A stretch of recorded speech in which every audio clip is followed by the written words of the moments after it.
Health warning before we start. You have to listen very, very carefully. This may be the very last time I'm ever allowed to speak at an event like this. What I'm going to say is going to be incredibly controversial. You may not want to hear it yourself. I may upset a few people in the audience, but I have to speak the truth as I see it from inside. So this evening, the talk is entitled The Universe. It's so simple. Astronomers, such as Fred Hoyle, explore the universe. Fred Hoyle, quite famously, mocked one of his students, Stephen Hawking, for believing in the idea of a Big Bang. In fact, the very phrase Big Bang was invented by Fred Hoyle to mock people that believed in it. Some people think the universe exists to give you stuff, that you can go and order things from the cosmos. I have no idea who this fine-looking gentleman is, but obviously he has a beard, so he can't be too bad. So we've got this approach to the universe. Some people think that there are many universes, that our universe is just one little bubble that's sprung out of other universes that exist in a multiverse.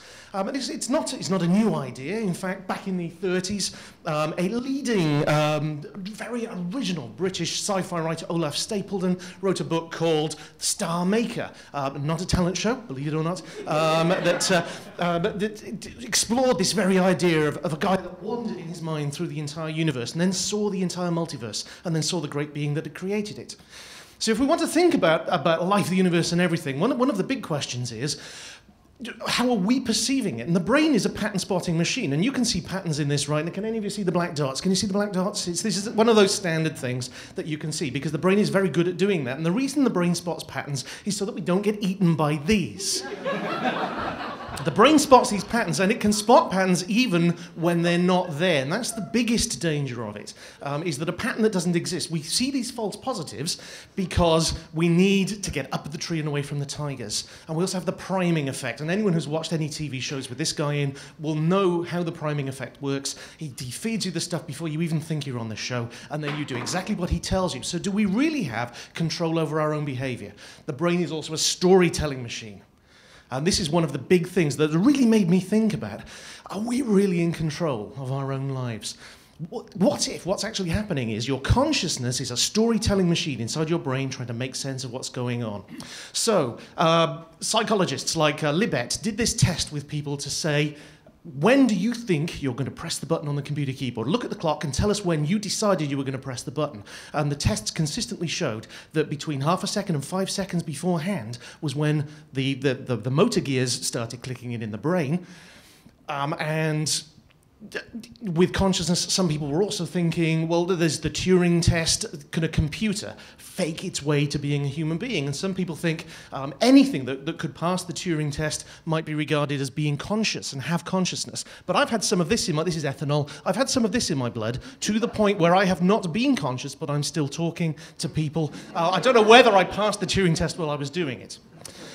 So if we have free will, it means we're making decisions. And decision is an interesting word because it's Latin and it means to cut away. And this guy could probably, if it wasn't plastic, obviously from a costume shop, he could probably cut some stuff away. And making decisions is about the stuff you remove. It's about the stuff you cut away rather than the stuff you don't. Somebody asked me this question last year on the phone. Are you hard or soft? What he meant was, am I a hard determinist or a soft determinist? All this stuff brought me to the conclusion that determinism is probably true, and that I am, in fact, hard. I'm a hard determinist. So if I have no control because I'm a hard determinist, then what does that make of the meaning of life? Is the meaning of life simply to pass on my DNA, which I already have, thank you very much,